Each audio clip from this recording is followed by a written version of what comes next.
Hello, and welcome back to Tuesdays. My name is Chris Carthy, and I have the privilege of running for town board. Last week, I mentioned that I created a 10-week series called Tuesdays with Chris Carthy, and this is week 2. Today, I want to discuss an important idea that I have about the election cycle of our town board and our supervisor. During the last couple of years, I have witnessed firsthand, by attending nearly every town board meeting, the impact of politics upon the performance and productivity of our town board. I think that an election every other year undermines collaboration, synergy, and performance in our town board. Currently, the way our town board is set up, as you well know, every 2 years the supervisor and 2 council persons are up for election. The supervisor serves for 2 years and the council persons for 4 years. The reality is that our town government, our town employees, our citizens, and our elected officials endure an election every other year. I think it is too much.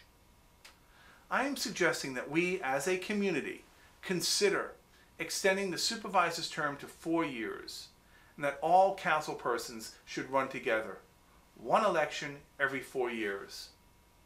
Why? The focus and performance of the office of supervisor should not be interrupted every other year for an election. 4 years is commonly used for executive administration. President, governors, and county executives serve 4 years. By allowing the supervisor to concentrate on his or her duties for 4 years, I hope that we will obtain a less political and more productive supervisor. 3. Biennial elections weigh heavily on town employees and all town board members. 4. A full board election would enable the community to evaluate the collective performance of the whole board.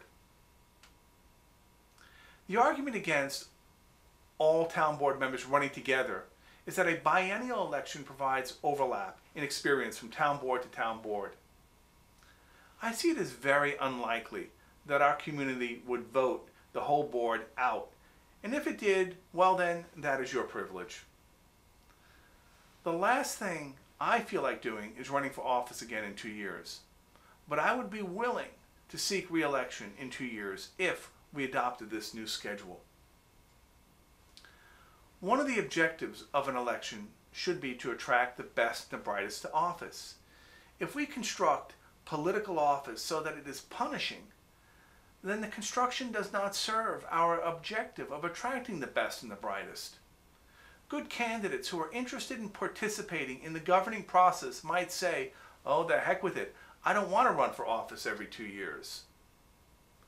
Worse yet, our elections become neutered by political party cross-endorsements of a candidate in lieu of a spirited, productive campaign between 2 committed candidates.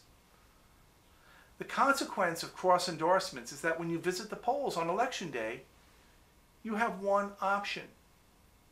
This is not an election. That is political machinery. In the political jargon of today, people talk about improvements in productivity and reductions in costs. But what real measures are we taking to improve productivity? The bright future of our town 10, 20, 50 years from now will begin with stepping stones of progress today. Each forward step towards better productivity, leadership, innovation will result in a brighter future. There is no magic bullet. Instead, it is about building stepping stones to where we want to go. Improving the performance and productivity of our supervisor's office and the town board is a step in that direction. On this upcoming November election day, the residents of a small town in upstate Savannah, New York, will vote on a resolution to extend their supervisor's term from 2 to 4 years. I posted the minutes of their town board meeting on my website. Please take a few minutes to review it. I think Savannah's example is pertinent to us. Next week, I will discuss taxes, the tax cap, and the burden of property taxes. Thank you for listening, and I will see you next Tuesday.